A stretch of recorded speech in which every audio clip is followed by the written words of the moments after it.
জামান fake ID খুইলা আমার ছবি দিয়া সোশ্যাল মিডিয়াতে বিভিন্ন সাংবাদিকদের নামে আবিজাবি লিখতেছে, যাতে আমি সাংবাদিকদের কাছে হেনস্থা হই। আমি আমার প্রিয় সাংবাদিক ভাইদের কাছে কম, ওটা আমি না। আপনারা ভালোভাবে এটা আইনি পদক্ষেপ নেন এবং ভালোভাবে যাচাই বাছাই করে দেখেন এটি সাংবাদিক নুরুজ্জামান মোল্লার কাজ, আমার কাজ না ভাই। আমি রুমা, আমার বাড়ি লাঙ্গলবন্দর, বন্দর থানা, নারায়ণগঞ্জ জেলা। আপনারা সবাই আমাকে চিনেন কম বেশি। আমি মিসেস নুরুজ্জামান। আমার দীর্ঘ 16 বছরের সংসার, আমার এলাকার সবাই জানে।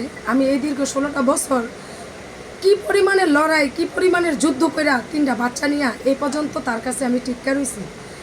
উনি আমার নামে আজকে 16 বছর যাবৎ মানে কথায় কথাই ব্লেম, যে মিথ্যা বদনাম দেওয়া, আমার চরিত্রের উপরে আঘাত করা, এগুলো সে একাধিকবার আগেও করছে, এখনও করতেছে।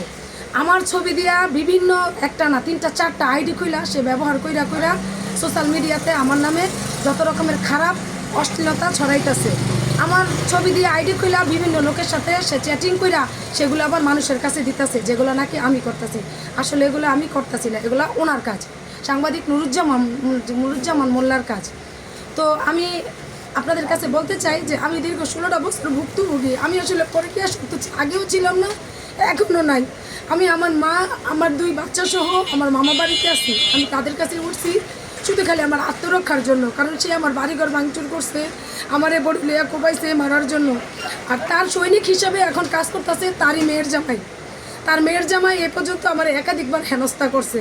এই যে তার মেয়ের জামাই মারামারি করতে গিয়া ধরা খাইছে, তাদের কাছে ধরা খাইয়া নাম ছড়াইছে যে আমার পরকীয়ার কারণে। আসলে এগুলো একটা মিথ্যা বানোয়াট কথা।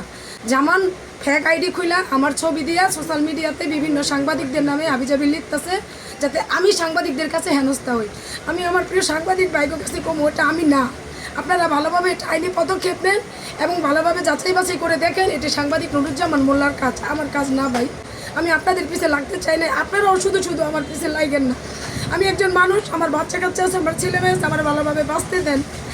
আমি কর্ম করে খাই, আমি 16 বছর কর্ম করে খাইছি, আমি আমারটা করেই খেতে চাই। আমি জামাইয়ের কাছ থেকে কোনো রকম কোনো সহযোগিতা আগেও চাই না, এখনও চাই না। তার সাথে আমার ডিভোর্স হয়ে গেছে।